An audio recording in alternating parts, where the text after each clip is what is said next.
Hello, what's up mga guys? For today's video, gagawa tayo ng minimalist square tube grills. Another project na naman tayo mga guys. For today's video, gawin na natin to. Let's go! Ang ginamit nga pala nating materials dito ay 1x1 square tube, GI square tube. Yan ang ginamit nating frame at sa lahat ng part ng grills na to. Pagkatapos natin mabuo ang frame, susukatan natin, kukunin natin sa gitna, i-divide natin para balance siya tignan at maganda siya tignan.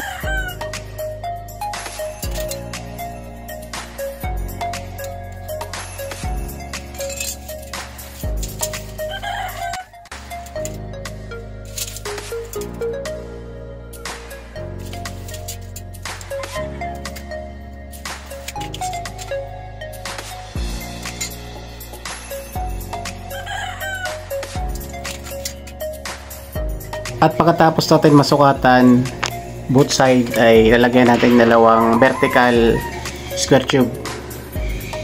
Yan yung gagawin natin at spotting. Nga pala, hindi na ako gumamit ng metro dyan. Magputol na lang ako ng square tube na sakto sa sukat na para magpara-parehas. Yan na lang yung kukunan mo ng pinaka sukat nya para hindi na pababalik-balik na magsukat.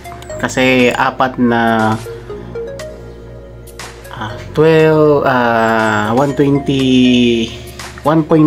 meters ang sukat pala ng grills na ginawa natin. Di bali apat yan, halos magkaparehas lang, kaya ginawan ko na ng pattern. At ito rin, ginawan ko ng pattern yung isang 1.4 yung distansya niya para hindi na ako gumamit ng metro.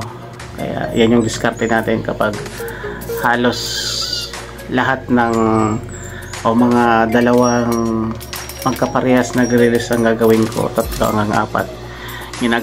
Ginagawa ko ganyan ng pag diskarte ko.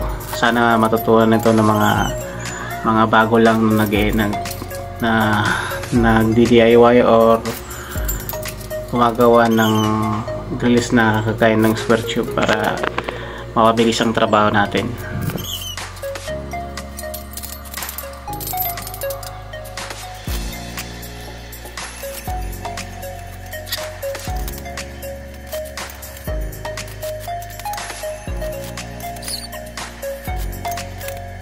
At pagkatapos natin makuha yung kabila ay susukatan natin yung tapat ng horizontal na kinabit natin kaninang square tube.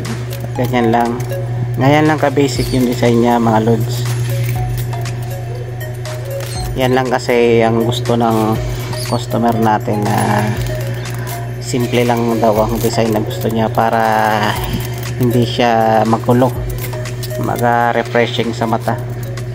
Basic lang yung gawin guys, kasi nga sa isang araw siguro halos natapos ko lahat yan, kasi may pattern na tayo kaya yan.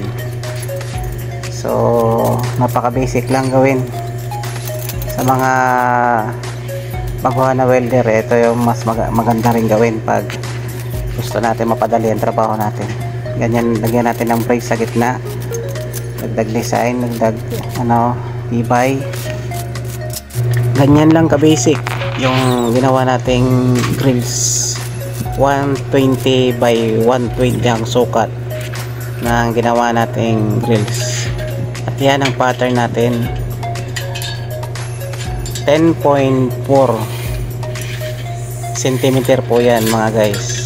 Sakto yan sa 120 by 120 na ganitong square tube 1x1. Yan, tapos na.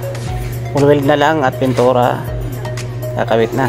At ito na nga pala ang ginawa nating minimalist square tube grills. Kung nagustuhan nyo po ang video na ito, pa-like at pa-subscribe po ng channel ko para sa marami pong video na parating. Maraming salamat. God bless. Ingat.